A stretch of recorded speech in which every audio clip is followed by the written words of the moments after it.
Strategist who served in state departments as appointee during the first Trump term.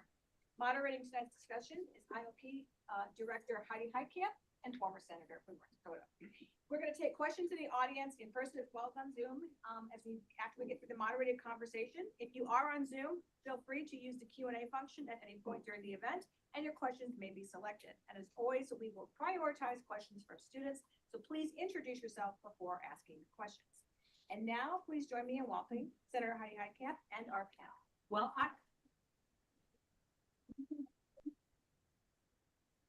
Matthew and Missy here in just a little bit, but I want to set the stage. Obviously, that you're all here, and I want to thank you for your gift of time. Obviously, very interested in this area.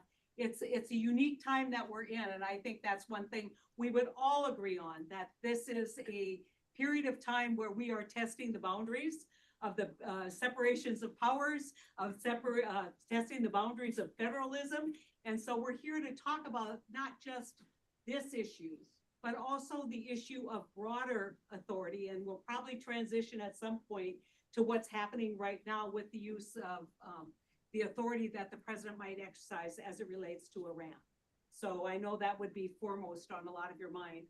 I want to start by just kind of setting the stage, which on January 6th, ICE immigration enforcement began to be carried out in LA.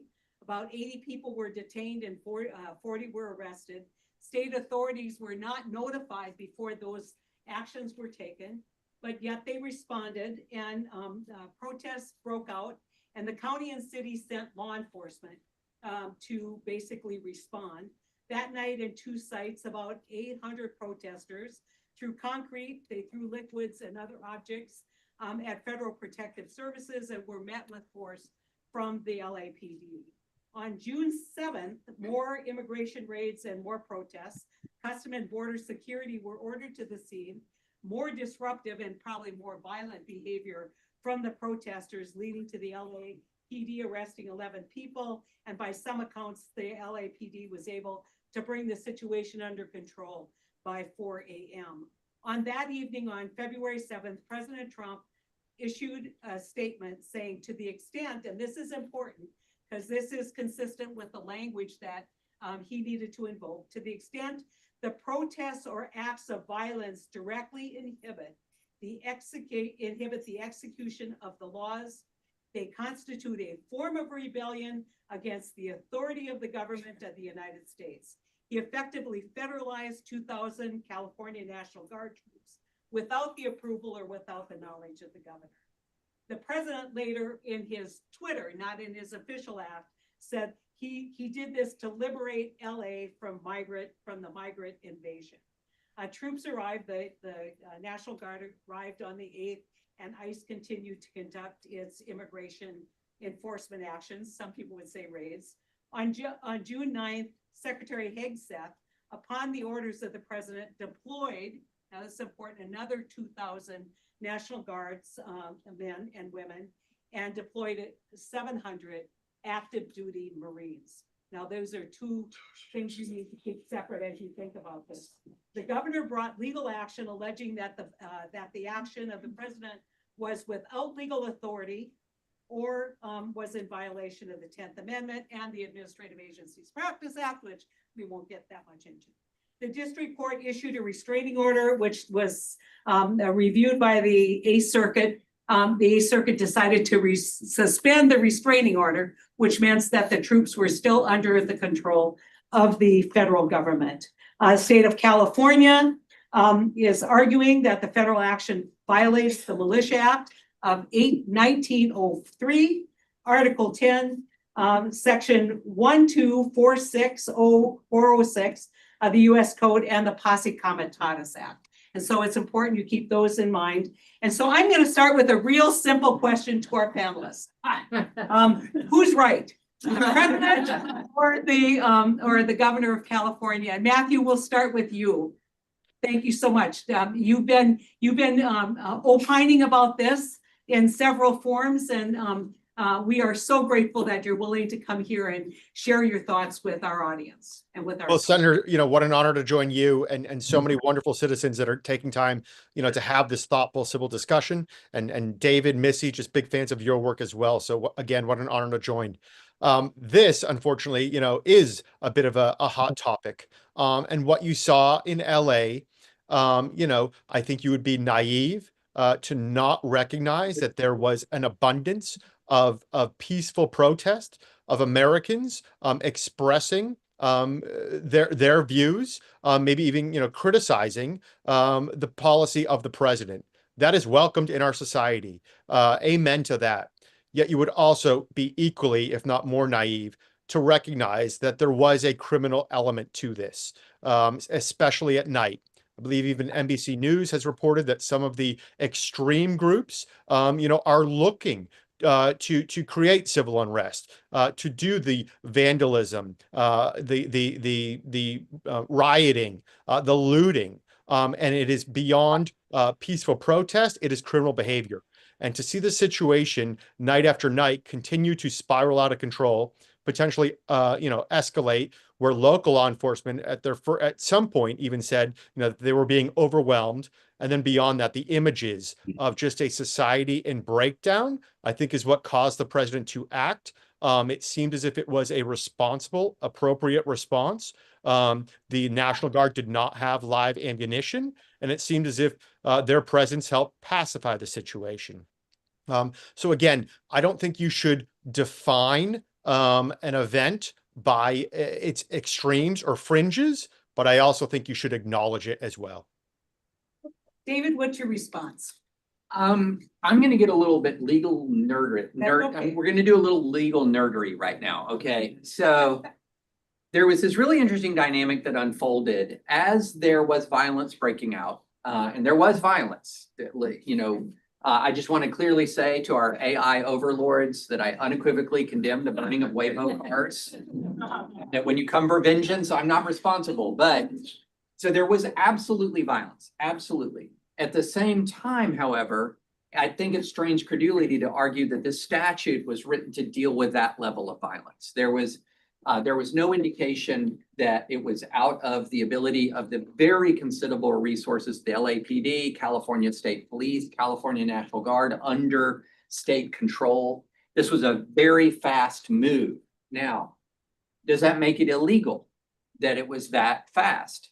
I would say if push comes to shove, probably not. And I will tell you why.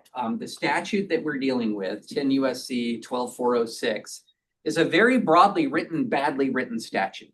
And so, but it basically says, as the operative provisions say, when there's a rebellion against the authority of the United States, the president can nationalize the Guard, issuing orders through the governor of the state and bring the National Guard to bear. Now, why do I say that's badly written? It doesn't define what a rebellion is. It isn't even as clear as the Insurrection Act, which says whenever the president considers, in other words, it puts it totally on the president as to whenever the president considers there's an insurrection that he can call out the troops. So it doesn't define rebellion, doesn't state any kind of standard for judicial review, doesn't define what through the governor means for controlling the Guard. So what all of that means is if you have an ambiguous statute plus violence, courts will tend to defer to the executive. If you have an ambiguous statute plus no violence and no outright defiance of federal authority, in all likelihood, the court would interpret it against the president's position. But every brick, every burnt Waymo increases, as a practical matter, increases the deference that the courts will show to the president. Now, does that mean if the courts show deference that this then means that Trump can just use these troops however he wants? No. What's interesting about this statute, doesn't actually empower the National Guard to do all that much, to be honest. Now, the statute that does empower the Guard under federal control or the active duty under federal control is the Insurrection Act. If he invokes the Insurrection Act, which if you want to talk about badly written laws, brothers and sisters, this one takes the cake. The Insurrection Act takes the cake. But that one gives the president discretion to call out the troops, put them under his control, and use them how he wants to use them, much more than this one, which is a very limited authority, which is essentially much more of a defensive authority. It's very defensive. So I've tried to use this, the administration's rhetoric really outpaced its action in this circumstance. You're getting a lot of rhetoric about invasion, insurrection, this breathless stuff from Pete Hegseth about bringing out the Marines, which he ultimately did in a very limited way. But then they didn't really deploy their full authority. And so what you're ending up with is, if you are opposed to troops in the streets right now, what I would say is this is the way I put it when we were talking about it before, it's a damned if you do and super damned if you don't situation. And what I mean, if you allow this deployment, if this deployment goes forward, I agree completely. This is outside the scope of what the statute was intended to do. The statute was not intended to respond to a brief pop-up acts of violence or even brief pop-up riots. This was intended to be deployed when you have situations like the civil rights movement, where governors were calling out the National Guard to stop desegregation, and Eisenhower comes in and nationalizes the Guard to protect desegregation and integration. So this is not what this was designed to do, but the deference to the president is so great that it's likely to be legally permissible. But what do I mean by super damned if you don't?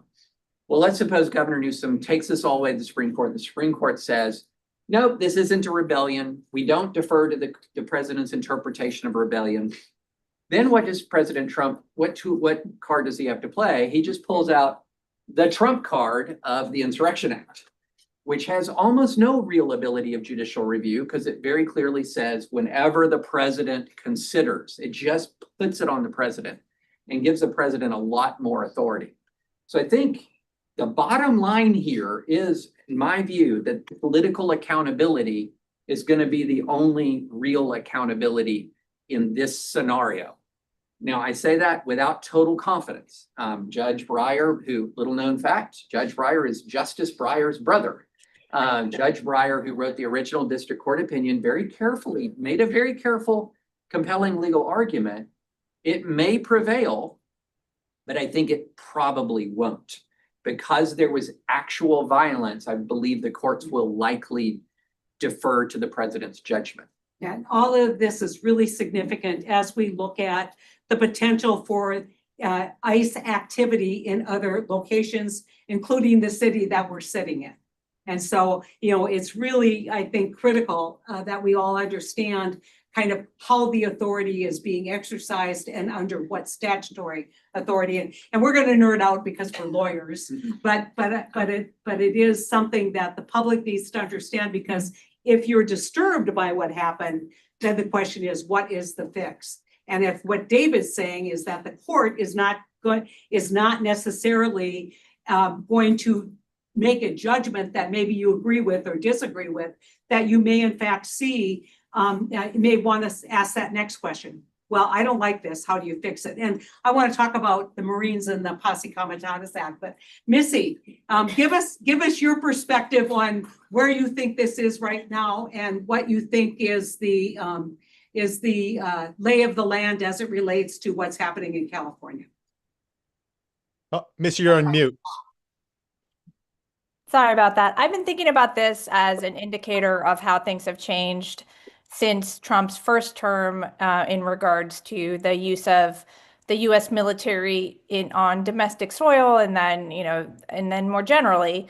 And it is a pretty sharp contrast to what occurred in 2020 when Secretary of Defense Mark Esper and the then chairman of the Joint Chiefs, Mark Milley, went to great lengths to prevent President Trump from employing active duty military forces against protesters during the George Floyd related riots and disturbances in Washington, D.C. and other cities, which is something Trump really, really wanted to do. And Esper went so far as he was being pressured by President Trump, this was in June 2020, to call up components of the 82nd Airborne to outside of Washington to kind of deal with this demand from Trump, but also try very hard to make sure that they stayed on the other side of the river, did not get involved in these civil disturbances, because he feared that this would be a very bad look for the U.S. military and potentially come into conflict with, the relationship that the military has with its citizens. This is not what they train for. This is not what they're there for. And that's a very big contrast to right now, where instead of acting as a brake, you have the Secretary of Defense, Pete Hegseth, acting as a sort of an accelerant for that instinct that Trump has. And it was Hegseth who announced the deployment of the 700 Marines to LA, and he has been sort of there all the way. And I think it's a very indicative moment in talking about and helping us understand how the next 3.5 years could go in terms of the use of the military under Trump, and it's a whole different ballgame. I think that is such a great point, but I want to turn to posse comitatus, and I'm going to start with you, David. How is that different than what you just were talking about, and how is the Marine deployment different than the National Guard deployment? Well, the Marine deployment is different because it's not the National Guard. And just to tell you the difference, National Guard are state-controlled military units that can be federalized by the president at the president's discretion according to all the authorizing statutes. But the default position of the National Guard is commanded by the governor. The governor commands the National Guard through the military chain of command in the state. Marines, they're only under the control of the president through the Secretary of Defense. And when the National Guard is under state control, they have a lot more law enforcement authority. When they're under federal control, they're just like the Marines.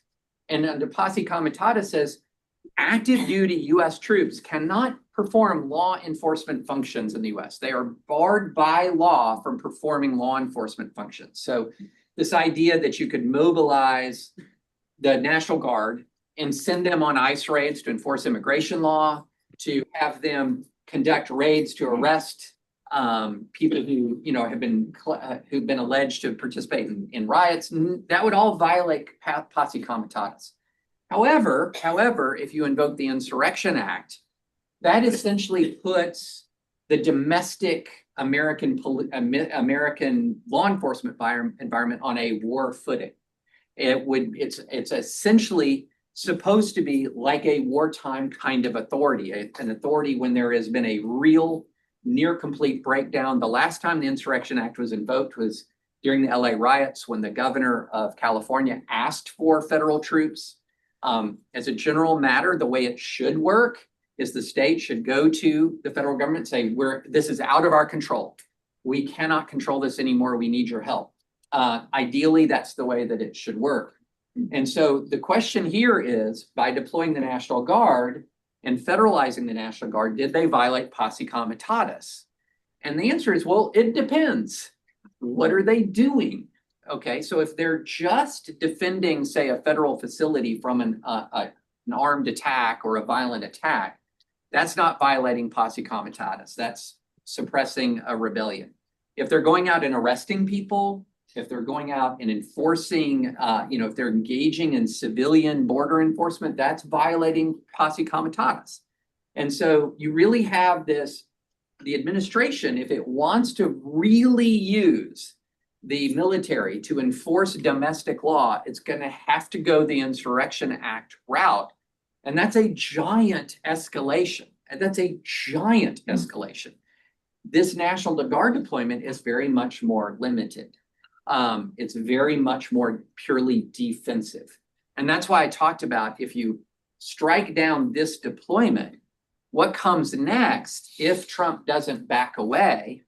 What's that phrase? Taco, Trump always chickens out. If it's not Taco Tuesday and Trump doesn't back down, then you can escalate to Insurrection Act, and that could sweep aside some of these posse comitatus restrictions, and then we'd be in a really different environment than we're in right now. Yeah, and can you just explain, when was the Posse Comitatus Act enacted?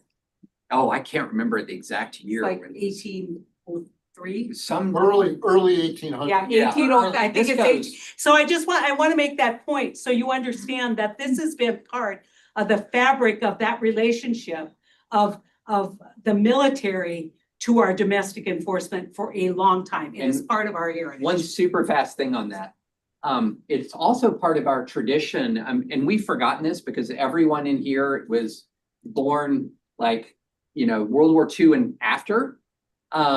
We forget that a large standing army was an aberration in American history, and the founders had a lot of concern about a large standing army. And so you had early on in American history a lot of restrictions placed on use of military on domestic soil, in part because the founders who had just come from a military occupation were very, very wary of large standing militaries for this very reason, I would note, for this very reason. And we've forgotten that because not one of us has an experience of the first 200 years of American history when we only had large armies when we were fighting big wars.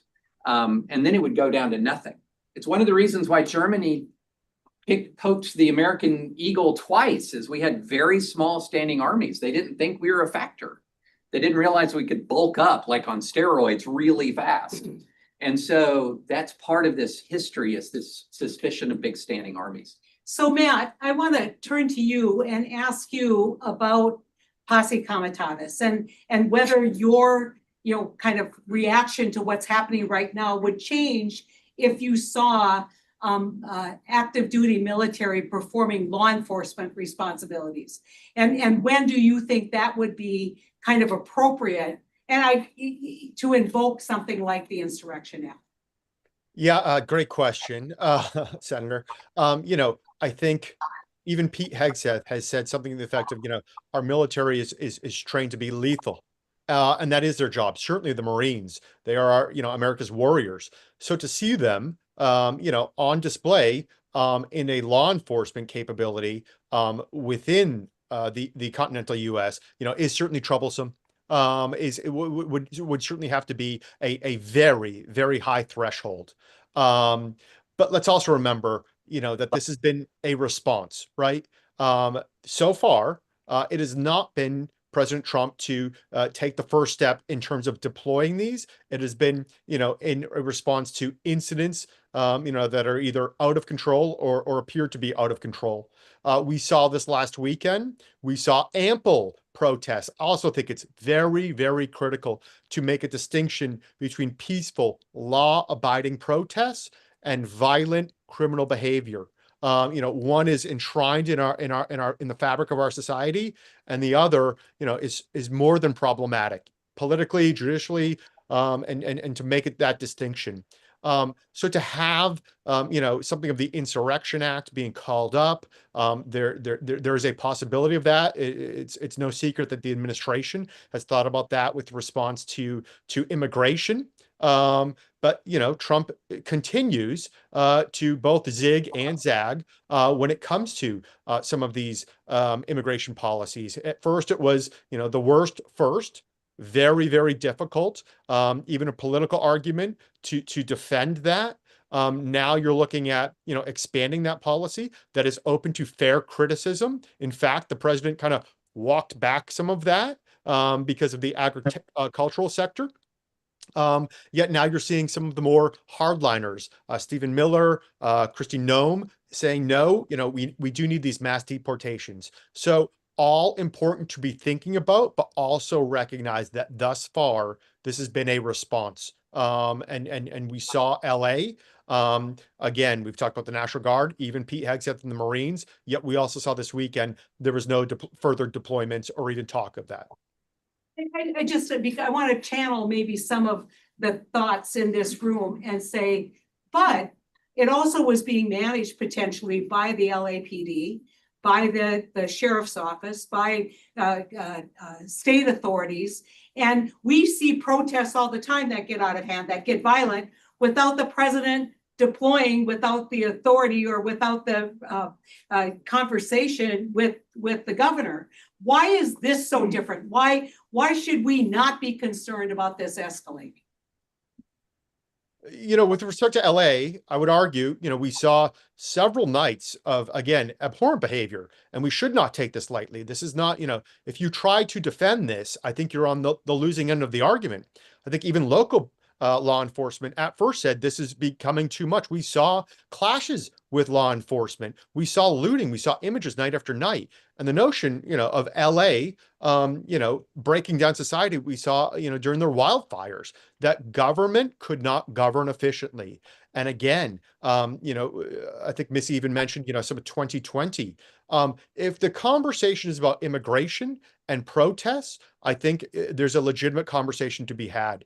If it's about violence, criminal behavior, and the full breakdown of society, that does change the conversation. And I'm not sure that's a political winner, traditionally speaking. And again, if the president's actions calmed the situation, eased it, we may have had a good outcome. So Missy, how do you perceive, I think we lost her. Oh, Missy. Unfortunately, Missy had to hop off. Oh, okay. She wasn't feeling well. Okay. Oh, too bad. I was gonna ask her what all of this means in terms of the court of public opinion, because we can talk about, we're gonna nerd out in the law, we're gonna nerd out in all of this, but what really drives a lot of this is the court of public opinion. And is this activity, and Matt, I'm gonna go to you first. Is this activity make immigration enforcement even more polarized? Are we building coalitions around enforcement of the law, or are we poking the bear in a way that will escalate hard feelings about immigration going forward? Yeah, unfortunately, I think you're right, Senator. I mean, this is such a polarizing issue. I've been around long enough to remember Barack Obama, being called the deporter in chief, a strong immigration policy. I think he deported something around 3.5 million illegal immigrants, 70% of which who had not committed crimes. So the issue itself is very, very politically charged. And then, like you said, whether the response becomes, crosses over from a protest to violence, or conversely, whether the administration, has something of a heavy-handed military escalation that somehow, goes awry and God forbid, mistakes are made and becomes something of a national incident, an even bigger tragedy. The conversation around a politically charged subject such as immigration then moves into a whole different space, none of which makes the root issue all the more easier to solve. David, do you want to? I think the law, as complicated as the law is here, I think the politics are as simple. And here's how I would say, how I'd state it simply. There was a great CBS YouGov poll that I think was super illuminating, and it had this portion about immigration. It said by 10 points, 55-45, Americans support Trump's immigration deportation objectives. In other words, Americans do actually want to see deportation of illegal undocumented immigrants to the United States. So that's by the standards of our closely divided country, a 10-point gap, a real gap. So Americans by 10 points support the objective of deportation. By 12 points, 56-44, they oppose Trump's method so far. Well, why? What's the difference? I think one of the differences is that Americans, by and large, a lot of times, you can judge how popular opinion is going to swing by who is being perceived as the bully here. Who is being perceived as being heavy-handed, for example? Who is being perceived as violent or aggressive? And so, for example, when the Trump administration invokes the Alien Enemies Act to deport people with due process, without due process, bully, right? Bully. You have Aliens Enemies Act has been invoked 3 times before in America. War of 1812 against a superpower that burned Washington. World War I against a superpower that defeated Russia and almost defeated France before we came into the war. World War II against Imperial Japan and Nazi Germany. And number 4 was recently against a 2-bit Venezuelan drug gang. One of these things is not like the other, okay? And so you have a perception of a very, very heavy hand. But the more rocks you see thrown, the more bricks you see thrown, the more cars you see set on fire, that dynamic will shift. And so I think that here's a very good way to look at it. The heavier Trump responds without violence, the worse it is for him. The more violence that is enacted, the more violence and disorder you have in response to Trump, the better that is for Trump politically. I think here's a simple way to think about it. Imagine every brick, every burning car is a different steroid shot into Trump's military arm. And so every bit of violence enhances his authority and shifts the political dynamic. Peaceful protest, on the other hand, peaceful organizing does a very different thing. It shows that invocations of the Alien Enemies Act are too heavy-handed, that deploying troops is too much. And so I actually think a lot depends on who is perceived to be the bully here. And so far, Americans, they want immigration enforcement. They don't want bullying. And that's why you see that dichotomy in the polling. Yeah, I think that they also took the president as word that only people who committed crimes in this country were going to be deported, and then they see something completely different happening on the ground. And so I think that disconnect has been a big part of that. I want to put this in broader context, and I also want to just spend a little bit of time talking about the authorized use of military force and what that means for what's happening right now in Iran and American involvement in Iran. But if you think about where we are right now, you think about tariffs. The president has said that's an emergency, an economic emergency. Therefore, I have the power to impose, to liberate you all and to impose outrageous and really regressive tariffs. So they're using that authority. You go back to the deportations. Again, the determination by the president that there is an emergency of some sort that the president is obligated to respond to. This is the only way he can respond to actually achieving a result. And so what has happened here has been the diminishment of Article 1, which is the Congress, which should be engaged in a lot of this discussion and be that checks and balances that we're looking at. But yet, what I see as a lawyer and as a former legislator is these are really badly written laws. Oh, boy. And that there isn't a clear line in terms of what the court's involvement is. And if you're on the Supreme Court right now, this gush is going to come at you. And so let's talk about, kind of, I think, the failure of Congress to weigh into all of this, Matt. And hasn't that then given the president tremendous authority under these poorly written statutes to take really aggressive executive action in a lot of different categories? Yeah, I'm here in Washington. I've heard there's a Congress, yet to really see it recently. But yes, you're right, Senator. The president won a commanding victory, including the House and the Senate. And so far, the policy has been follow the leader. You've even seen, again, free market capitalists give way to this, central planner who is going to now dictate the economic policies for the nation. It's been shocking in some ways, although, the president has been the most inconsistent politician of our lifetime. He's probably taken both sides of every issue, except for tariffs, which he's been wed to since the 80s. So now he is trying to enact his vision. It is unclear whether it's around deficit reduction, reciprocity, manufacturing.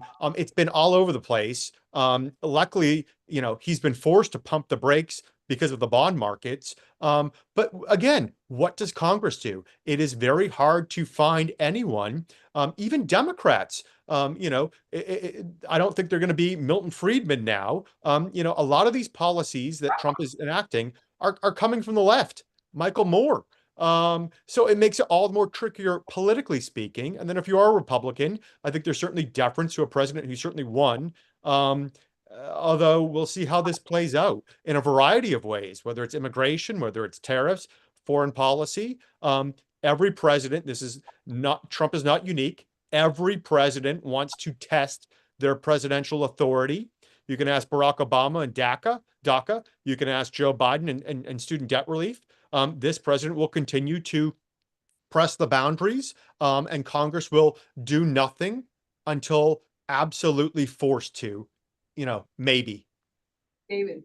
So I'm not somebody who's generally in favor of things like trigger warnings, but I'm going to give you a trigger warning for myself. If you ever say co-equal branches of government in my presence, I have involuntary violent responses. Because if you look at the Constitution and you read the Constitution carefully, Article 1 is Article 1 for a reason. The legislative branch, it's not that the legislative branch is so supreme that it can't be checked. It is, though, supreme. When you think about it, you can only spend money that is authorized by a bill originating in the House of Representatives. And I'm sorry, but you know who I call people who are able to fire me? Boss, right? Yeah. So Congress can fire the president. Congress can fire the vice president, can fire any member of the federal judiciary. So Congress, in theory, has a lot of authority here. It's explicit. It's laid out in the Constitution. And what they've been doing for about 70 years plus is just giving it away statutorily. So delegating a ton of tariff authority to the president, delegating a ton of warfighting authority to the president, delegating just a ton of economic authority to the president. And so what we don't realize and what we not realized for a long time is that has meant that America in large ways is run on an honor system, that we've given the president a lot of authority and just said, don't abuse it, right? I'm sorry, that's not the way human beings work, right? If you go back to Federalist 51 in Madison, ambition has to be made to check ambition. You can't just sit there and shove power at presidents. Otherwise, it makes the anti-federalist versus federalist argument in 1787 and 1788 come across very differently. That this gave too much power to the president. So Jen, I just want to do quickly the situation in Iran. And Matt, we're going to start with you. Again, going back to that authorized use of military force, if you could just put some context around that and where that is right now with the potential of engagement in the Israeli-Iran conflict. Yeah, just real quickly, going back to David's, the Congress can fire the president. Politically speaking, we live in times where the president can fire, a politician. You don't want to be on the bad side of your party. It's very unfortunate. We're turning almost to a parliamentary system. It's kind of weird. Long gone are the days where you would stand up for what is right for your constituents. I think the world needs more senators, maybe like the one to your left, David, that would do the right thing, regardless of party.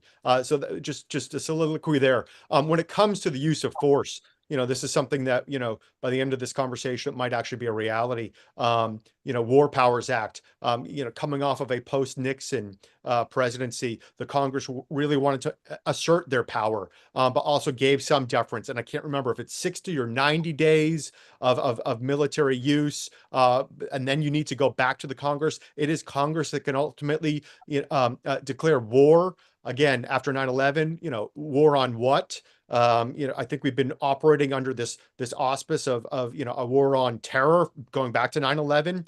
Great people tried to clarify that and assert Congress's role. But right now, again, whether it's offensive or defensive, a response, a military strike, the deployment of troops, a lot of deference goes to the president at large, not just this president. And again, there are going to be consequences which and ramifications that could be, as early as tonight. Basically the War Powers Act, a way to think about it is it's an abdication of Congress's role to declare war, to give a president about a couple of months of free war. You get to go to war and you make your report to Congress. But this is not, again, what the Constitution says. The Constitution gives the legislature the authority to declare war, gives the president the authority to command the forces once war is declared. Now, there are circumstances such as an immediate attack on our forces or an imminent attack on our forces where that commander-in-chief authority allows the president to act unilaterally and immediately. And again, this is something that's just a natural consequence of commander-in-chief authority. If you had an actual ongoing attack on American troops, you wouldn't want to have to convene both houses of Congress to authorize self-defense or operations to protect U.S. troops. But in the absence of that immediate preemption or immediate response in self-defense, Congress should be taking the lead here. And so I myself, just personally, I'm of two minds if we do in fact attack Iran to destroy its nuclear program or to set it back by years. I would be broadly in favor of that. I also think this is exactly the kind of engagement to which Congress should weigh in. It should be authorized by Congress if it's going to happen, but Congress pre-authorized it with the War Powers Act. I'm also very interested, though, in the international law of war and armed conflict here, because there's different concepts in play. One is preemption. The law of war allows you, if you know an attack is about to come, you don't have to wait.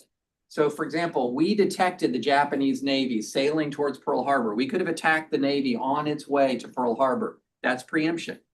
That's legal. There's another concept called prevention, which is a longer time horizon that says they will eventually be a threat and we want to stop that. And that's generally considered to be unlawful. But there's this interesting gray area when you get to the formation and the development of weapons of mass destruction whose use could be immediately, utterly catastrophic. Does that change the prevention preemption analysis? And that's something that's going to be hashed out and debated. And this is very significant because not just the United States will be judged under that standard, Israel will be judged under that standard. And so if you've been reading about this, you see the distinction between those two terms. We're going to turn it over to your questions. And of course, we are on campus and we love seeing our students here and they get preference on questions. We have one student question on Zoom and the rest we will, as Heidi mentioned, preference students. And if you have a question, please just say your name and your year, please. Hi, I'm Elsa. I'm a third year in the college, and I have a question for David about the Supreme Court with regards to the lawsuits like Gavin Newsom's about military force. Is this an issue, do you think, that the Supreme Court would want to take up on the equity docket, or do you think the institutionalists are going to be a little queasy about like the military aspect of this and punt? First, I already like you because you used the term. So nobody else in here will know this. She used the term equity docket, which indicates you listen to advisory opinions. Big fan. Greatest legal podcast in America. But it is actually. Well, thank you. So the answer to the question is, I think a lot is going to depend. So if Newsom loses at the Ninth Circuit, I can easily see him appealing for an en banc review where he would think that the larger Ninth Circuit, which has a different composition ideologically than the panel he's on, I could easily see him appealing en banc. And if he wins, he'll be fine with that. But then the Trump administration would appeal. I don't see any way this doesn't get to the Supreme Court. Now, there's one circumstance where the Trump administration may just leave it alone, and that is if everything's calm and they pull the guard out, then they might say, look, this is all moot now. Like, this isn't a live controversy anymore, and try to end the case right then and there. But it's hard for me to see a situation where the Supreme Court at some point in Trump's term doesn't end up weighing concretely on whether it's through the Alien Enemies Act or this statute or others, how much deference is given the chief executive to use those war powers in this domestic environment. And the context of that's going to matter a ton. Alien Enemies Act is probably his weakest. Insurrection Act is going to be his strongest because of the language of the statute, even though the Insurrection Act carries with it a lot of political implications. So it's a very good question. It's hard for me to see the Supreme Court not weighing at some point And I will just say this, with, when there's violence, this court is going to be more deferential to the president. I also want to add to that, the court is probably going to weigh in on what constitutes an economic emergency. Yes. And whether in fact that leads to some kind of judicial review of the president's determination. Matt, do you want to weigh in at all? No, I think that was very well said and tend to agree. Yeah. Other questions? Just a reminder, if you're on Zoom, please type your question using the Q&A function and we'll get to a couple, but any more in the room? After a student. Yep, students first. Hi Hi, there. I'm Alec. I actually just graduated. So I guess I might not be a student anymore. but- You shouldn't have confessed that. You are the month away. Yeah, so I had a question that I think was alluded to a little bit. Might be a little long-winded, but so we talked about reframing kind of who is the bully, court of public opinion, and this all has to do with, Trump sending his like allied or affiliated news media to go shoot videos of cars burning, right? So like taking that one step further, to what extent is this, another iteration of like the I don't know if you guys are familiar, but the Steve Bannon kind of strategy of filling the sort of liberal news media channels and comms kind of staff reports with stuff about this and away from like things that might matter a little more to our like parliamentary system, let's say. So away from economic policy or like stuff that might be more important to like ways and means and this kind of thing. So I guess Matt, you want to take that? Did you hear it? Yeah, I think so. I mean, is this, Alex, is the question, is this a right-wing manufactured distraction? Is that the question? Pretty much. Yeah,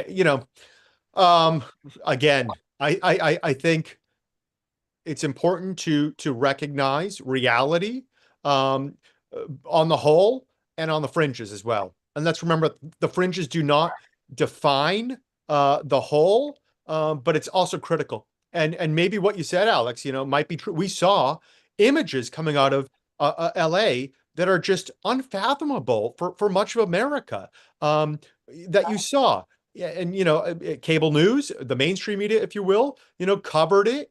And again, making sure that there is largely peaceful, whatever the term you want to call it. But I think at its crux, no amount of spin can cover for reality. And while I certainly, was a part of the first Trump administration, I'm happy to be open and honest and even critical at times when warranted. I'm not sure that the administration, even to David's point, right? Some of these images happened and they shouldn't happen in a free and open society. So again, if you want to blame somebody, blame that criminal element. I think even as a Democrat, you are stronger when you call out what is wrong, because it only amplifies what is right. So I don't think it's a massive distraction. I think it's a very unfortunate circumstance. I mean, we're kind of talking about a wag the dog kind of scenario.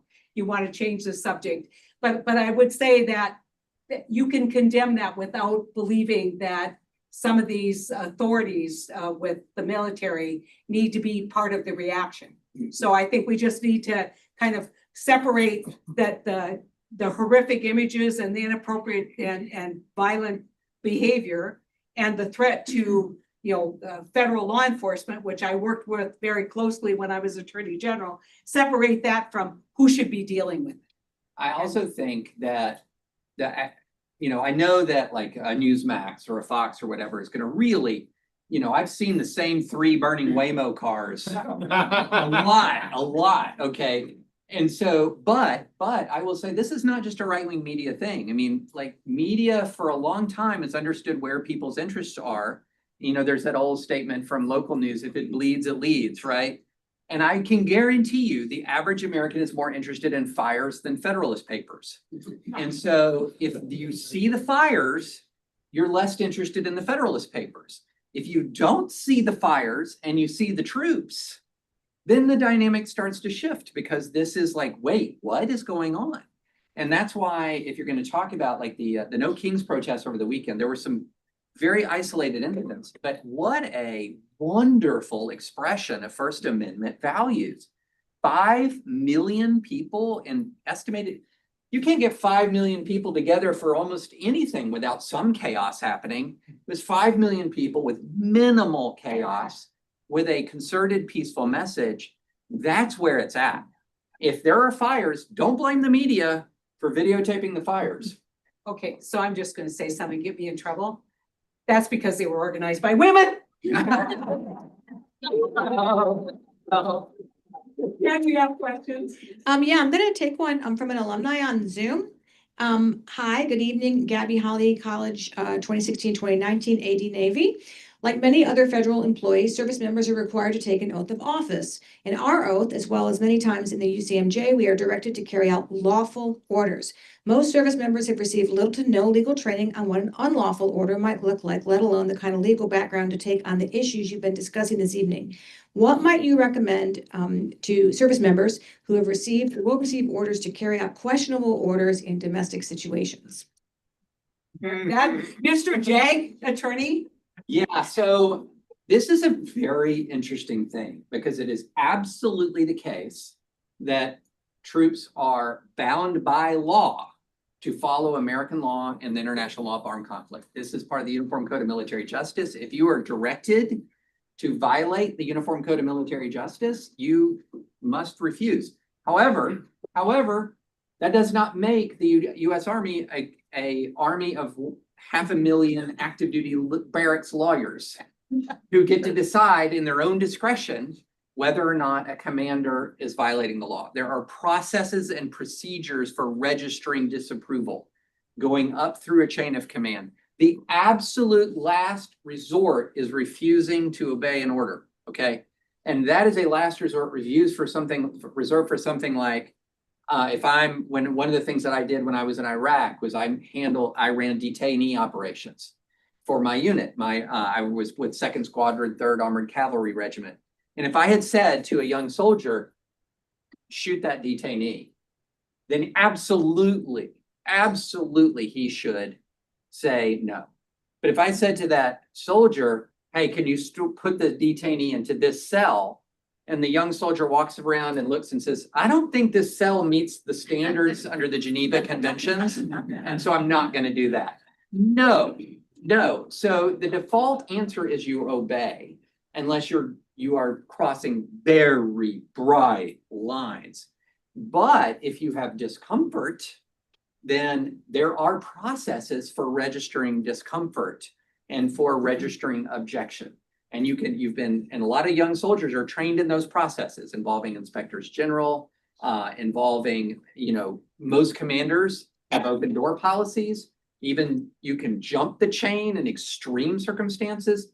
There are ways to register disapproval, but I've seen a lot of stupidity on Twitter. That's redundant. Seen a lot of stupidity on Twitter basically saying if you're a Marine or if you're a member of the Guard and you're being told to put your shield up and advance towards a crowd, that you can say no. No, do not recommend that as an approach. We take a couple more from students. Here. Hi, my name is Morgan. I'm a rising second year in the college. Thank you so much for being here today. So I attended the protest in Chicago on Saturday, the No Kings one. And when I was attending, a lot of the rhetoric I was hearing from people I attended with, and also just in my political circles, as we see this coming down in LA, is many of my peers are concerned that what we're seeing now happening with the response in LA and also just across the country in general is very telling of a steep descent into authoritarianism. We're seeing this in social media. We're having this in our conversations with our students.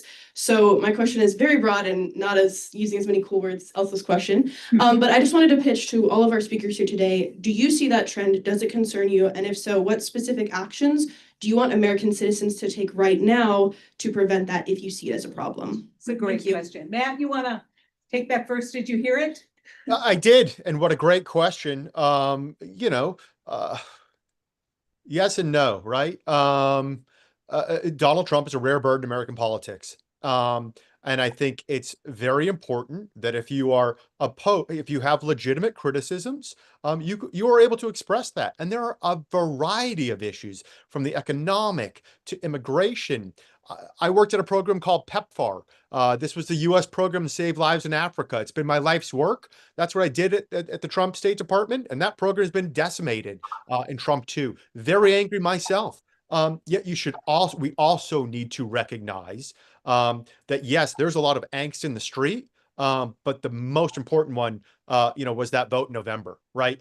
And if we're not learning lessons about why people voted for Donald Trump again, in a much bigger way, right? 2016, he kind of sneaks one past the goalie with a white working class forgotten man. 2024, he returns to power with that same base, with inroads to several different minority working groups, leaving, for all better purpose, white liberal elites, in a box there. So why is this happening? What are we learning? How do we appropriately respond to that? That's politics. That is an art. Part of that is part of the protest. If you can win that argument, as David articulated, in a way that brings more people in rather than the optics of pushing people out, it's critical. Our democracy is always ongoing. These elections are critical. We should be learning lessons. But again, a response, you should not always agree with a president, even if you voted for him or her. So it's a process, some of which I, agree that some of these actions, whether it's Doge or other ways, have gone too far, and I'm not comfortable. Immigration itself, we've talked about illegal immigration. Let's also remember that our country, is what it is because of immigration. That's wonderful, certainly legally too. And let's not demonize an entire class of people. It's a problem. How do we solve it, as opposed to polarizing? Ultimately, is he an authoritarian? I don't believe so. If you want to make an argument to me that some of his actions have been authoritarian, I'm open ears, clean hit, no flag. But again, it's how you respond is equally as important as recognizing that. One more quick question. If you ask it quickly, and it gets answered from the group. Sorry. All of you who wanted to ask questions, sorry, I think we're. And I'll hang around just a little bit afterwards if you want to chat. Okay. Hi, my name is Lindsay. I just finished my second year here in the college. So I think we've seen in the past that every time a president opens the Pandora's box of power overreach, even when the next president tries to walk it back, it doesn't usually work. Well, I'd like to think that Trump is an aberration. He might not be. And is there a way to walk this power back? And if so, how would that happen? I want to just respond. The United States Congress needs to do its job. I mean, that is the clearest way for this. Because, what is it? Power loves a vacuum. And the vacuum is that right now, the Congress is paralyzed. They can't make decisions. And so they know that there needs to be decisions made, and they've just chucked a bunch of power to the executive branch. And, we're hopeful that the courts will set some defining lines, but you've heard David and Matt talk about how difficult that is in an area that you all obviously have a great deal of concern about. But we're telling you, not likely that the governor of California is going to win in this litigation. And even if he does win in the 8th Circuit, chances are that the Supreme Court will make a different determination. And so they going back to, I think, Matt's great point, which is at some point here, elections matter, but we also, if we are not going to have a parliamentarian system, we need to demand better behavior from Congress. And Congress, when I was there, I tried to roll back the tariff authority. I was shocked at what the president could do under 301. I could go through the whole thing. And it was like, okay, he's gone, so now we don't need to worry about it. We have such short-term memory. And so this is more about, it should be equalized for everyone. And the use of executive orders has skyrocketed because Congress has led it. One thing I would say is some of the precedents that Democrats really didn't like during the Biden administration, they're going to really like now. Because one of the things that this Supreme Court has been doing has been pulling back presidential authority. Absolutely. And what that means is you either have a vacuum that Congress will fill, or kind of nobody fills it, and that creates real political tensions and problems. And so here's the way I look at courts. Think of them as a rear guard action. They're a delaying action. They can keep the Constitution intact for a while. They can kind of keep our system of checks and balances working for a bit. But if Congress doesn't want to do its job and the American people won't force Congress to do its job, the courts will not save us. No one branch of government can save us. This whole thing was built around 3 functioning branches of government. And so right now, I could not agree with Senator's comment more. Everyone's looking to the courts. That's the rear guard action. That's the rear guard action. We've got a midterm election coming up in 2026. That's the time to say, I'm going to vote for the person who's actually going to live up to their constitutional responsibilities. And if the American people don't want that, if the American people still sort of saying, well, the president is the only one that really matters to me, then over time, the president will be the only one who really matters in our government. And then we won't have the nation that we thought we had. On that cheerful note, we are at time, but let's thank our fabulous panel so much. And thank you all for coming out, and keep an eye on the website because we may roll out a couple more of these as news demands. I'll let you have the last word. Well, I just want to say that the Institute of Politics, typically in the summer, we don't do this programming, but we find that we're in such an exceptional period of time. Pay attention to our website, pay attention to what we're thinking. You have ideas, especially you students have ideas of topics and things that you would like us to do this summer, where we typically don't do them. Let us know, because this really matters. And I think this has been a really amazing discussion. And as of usual, the students ask the best questions.